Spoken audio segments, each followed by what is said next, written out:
Tiga. Bismillahirrahmanirrahim. Assalamualaikum warahmatullahi wabarakatuh. Waalaikumsalam warahmatullahi wabarakatuh. Alhamdulillahirabbil alamin wa bihi nasta'inu ala umuri dunya waddin wassalatu wassalamu ala asyrofil anbiya'i wal mursalin wa ala alihi wasahbihi ajmain amma ba'du. Yang terhormat Bapak dosen pengampun mata kuliah Al-Quran dan Hadis di MI yang saya cintai teman-teman sekalian. Puja dan puji syukur kehadiran Allah Subhanahu wa taala yang telah memberikan kita nikmat iman, nikmat Islam, nikmat sehat walafiat sehingga kita dapat berkumpul di tempat yang penuh barokah ini. Kedua, salawat beserta salam tak lupa tercurahkan kepada baginda Nabi besar kita Muhammad sallallahu alaihi wasallam yang telah membawa kita dari zaman kegelapan hingga zaman terang benderang seperti saat ini. Nah, berdirinya saya di sini ingin menyampaikan mengenai kajian materi dan metodologi pembelajaran hadis persaudaraan sesama mukmin. Selanjutnya ada pendahuluan. Persaudaraan sesama mukmin atau ukhuwah adalah ikatan kasih sayang, saling membantu dan saling menghargai antar umat Islam yang didasari oleh iman kepada Allah SWT, bukan karena suku, ras, dan kebangsaan. Persaudaraan ini menumbuhkan rasa cinta karena Allah, mendorong untuk tolong menolong dan dalam urusan dunia dan akhirat, serta menjaga kehormatan sesama muslim. Nah, dalam kehidupan sehari-hari, ukhuwah dapat diwujudkan melalui sikap saling tolong menolong, sikap saling tolong menolong tanpa pamrih, lalu mengunjungi yang sakit, menutup aib saudara, dan menjaga hubungan baik antara hubungan baik di masyarakat. Selanjutnya ada hadis persaudaraan sesama mukmin. Qala Rasulullah sallallahu alaihi wasallam, al mu'minu lil mu'minin kal bunyani yasuddu ba'duhum ba'dan, yang artinya seorang mukmin terhadap mukmin lainnya bagaikan bangunan yang saling menguatkan satu sama lain. Hadis riwayat Bukhari dan Muslim. Asbabul wurud dari hadis ini tidak memiliki peristiwa tertentu, namun hadis ini muncul karena pertanyaan sahabat, atau dapat dibilang bahwa hadis ini muncul karena kejadian khusus. Nah, kejadiannya itu ketika Rasulullah SAW ketika kaum muhajirin datang ke Madinah, lalu disambut dengan hangat oleh kaum Ansor. Nah, dari situlah Rasulullah SAW menyampaikan hadis ini karena persaudaraan itu merupakan hal yang penting dalam Islam. Lalu hadis ini juga disampaikan untuk mendidik para sahabat agar saling membantu dan memperkuat persaudaraan antara muslim. Dalam hadis ini Rasulullah menggambarkan bahwa umat Islam sebaiknya tidak hidup terpisah atau hidup secara egois, tetapi harus saling mendukung seperti batu bata dalam suatu bangunan yang saling menguatkan satu sama lain. Dan dalam suatu bangunan, jika salah satu dari batu bata itu rusak, maka bangunan itu tidak akan sempurna atau bahkan bisa terjadi kerobohan.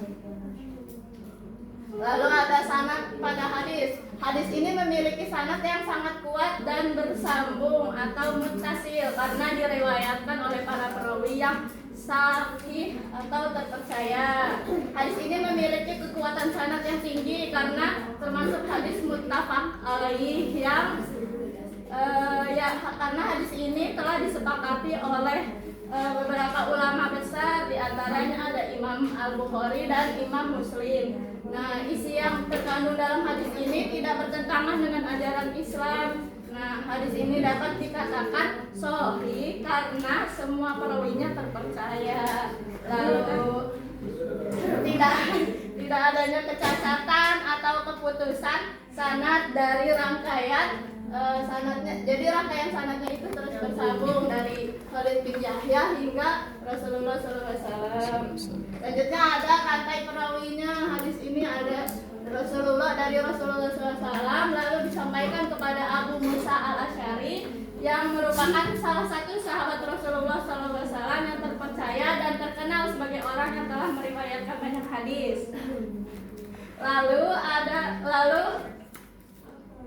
Lalu kepada Abu Burdah bin Abdullah bin Abu Dardah yang merupakan seorang tabi'in pada generasi setelah setelah sahabat Rasulullah SAW. Nah, lalu kepada Sufyan, seorang tabi'in yang memiliki hafalan yang sangat kuat dan adil. Lalu yang terakhir kepada Khalid bin Yahya. Nah, Khalid bin Yahya ini yang yang pertama meriwayatkan hadis ini. Selanjutnya ada elaborasi isi kandungan ayat. Persaudaraan berasal dari bahasa Arab yang artinya yang berarti uhwa, diambil dari kata ahun, saudara laki-laki. Nah, ini uhwah ini dibagi menjadi 3 jenis. Ada uhwah Islamiyah. Uhwah Islamiyah itu apa? Keluarga saudara Islam sesama umat Islam.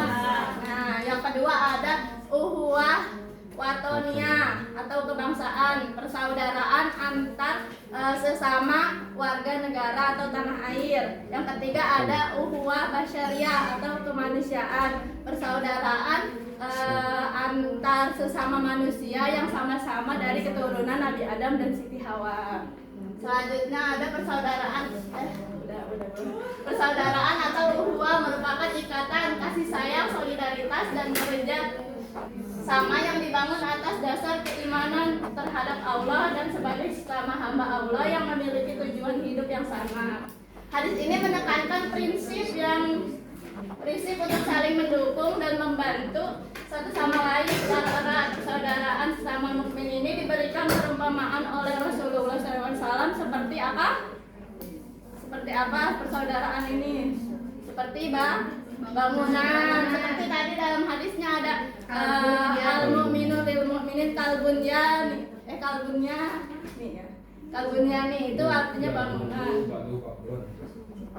Lalu ada ayat-ayat yang menegaskan tentang persaudaraan sesama mukmin. Yang pertama ada surat Al-Hujurat ayat 10.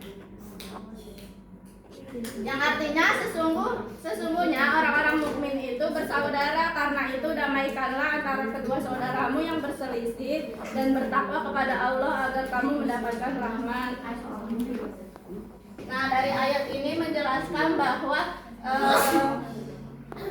pentingnya persaudaraan. Nah, ketika ada pertikaian, perselisihan atau permusuhan, maka segeralah untuk berdamai. Nah, menurut Al-Qurtubi, surat ini menjelaskan bahwa perselisihan yang dibiarkan dapat mengganggu harmoni sosial dalam Islam, sehingga perdamaian harus senantiasa diutamakan untuk menjaga keharmonisan di antara umat Islam. Jadi kalau misalkan ada perselisihan, lebih baik segera untuk berdamai, karena nantinya akan nggak jadi cambung atau gimana gitu. Terus Al-Arazi dalam At-Tafsir Al-Kabir menjelaskan bahwa ayat ini fokus pada hubungan kemanusiaan yang dibangun di atas iman yang mencakup berbagai cara interaksi sosial antara umat Islam. Selanjutnya ada surat Ali Imran ayat 103 yang artinya, dan berpeganganlah kamu semuanya kepada tali agama Allah, dan janganlah kamu bercerai-berai, dan ingatlah akan nikmat Allah kepadamu ketika kamu dahulu atau masa jahiliyah bermusuhan, lalu Allah mempersatukan hatimu sehingga dengan nikmatnya kamu menjadi bersaudara dan kamu telah berada di tepi jurang neraka, lalu Allah menyelamatkan kamu padanya. Demikianlah Allah menerangkan ayat-ayatnya kepadamu agar kamu mendapatkan petunjuk. Nah, dari ayat ini terdapat kalimat tali atau tali itu agama. Jadi tali agama Islam itu adalah Al-Quran. Tali kan mengikat, jadi Al-Quran itu mengikat hati orang-orang yang beriman.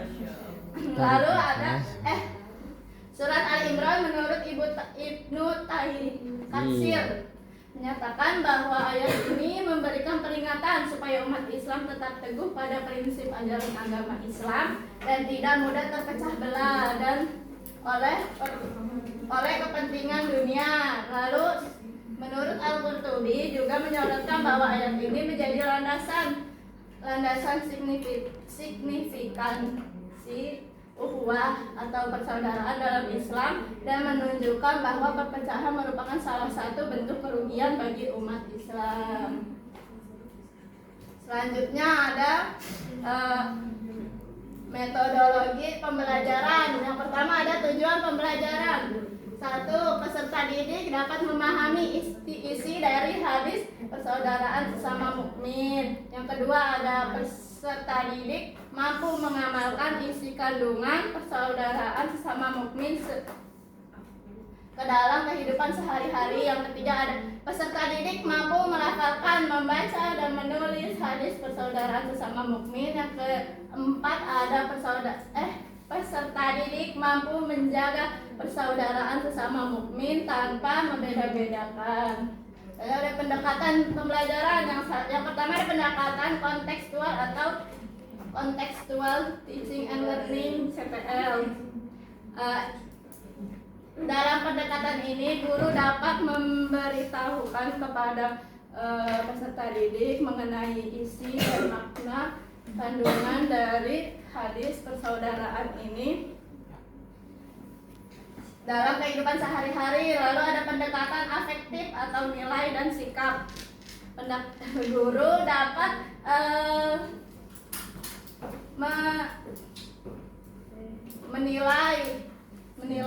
memberitahu bagaimana sikap yang baik untuk dalam kehidupan sehari-hari. Yang ketiga ada pendekatan kolaboratif dan partisipatif. Ini adalah guru membuat suatu kelompok untuk melakukan kayak bakti sosial gitu. Nah, kalau pendekatan keteladanan ini atau modeling approach. Nah, ini guru menjadi teladan bagi peserta didik dalam ukhuwah, dimulai dari hal kecil aja, dari kelas dulu. Ukhuwahnya gimana, yang baiknya gimana. Jadi guru tuh menunjukkan rasa kasih sayang kepada peserta didik, terus bertanggung jawab seperti itu. Selanjutnya ada metode pembelajaran. Yang pertama metode ceramah. Jadi guru menyampaikan hadisnya lalu menjelaskan makna dari hadis tersebut atau isi dari hadis tersebut. Lalu yang kedua ada metode drill. Metode drill ini yaitu guru memberitahu kepada siswa mengenai hadis ini, lalu siswa mengulangi bunyi hadis ini sehingga siswa akan mudah menghafalnya. Lalu ada metode proyek atau proyek based learning. Metode ini guru mengajak siswa untuk berpartisipasi dalam kegiatan sosial atau ketika ada teman yang sakit mengajak untuk menjenguk teman yang sakit. Lalu ada metode diskusi kelompok. Dalam diskusi kelompok, guru membagi siswa menjadi kelompok. Guru membuat kelompok lalu memberikan soal kepada siswa atau problem setting itu ya. Terus habis itu di kelompok itu siswa ini mendiskusikan mengenai makna dari persaudaraan atau memberi contoh dalam kehidupan masyarakat persaudaraan itu harusnya kayak gimana gitu. Selanjutnya ada sumber belajar. Yang pertama ada Al-Quran. Al-Quran merupakan sumber belajar utama ya bagi umat Islam. Lalu yang kedua ada buku guru atau buku siswa. Buku guru atau buku siswa ini merupakan buku wajib dari pemerintah ya dalam pembelajaran. Lalu ada media digital. Dengan media digital dapat menarik minat belajar siswa. Cukup sekian dari saya. Terima kasih. Wassalamualaikum warahmatullahi wabarakatuh. Waalaikumsalam.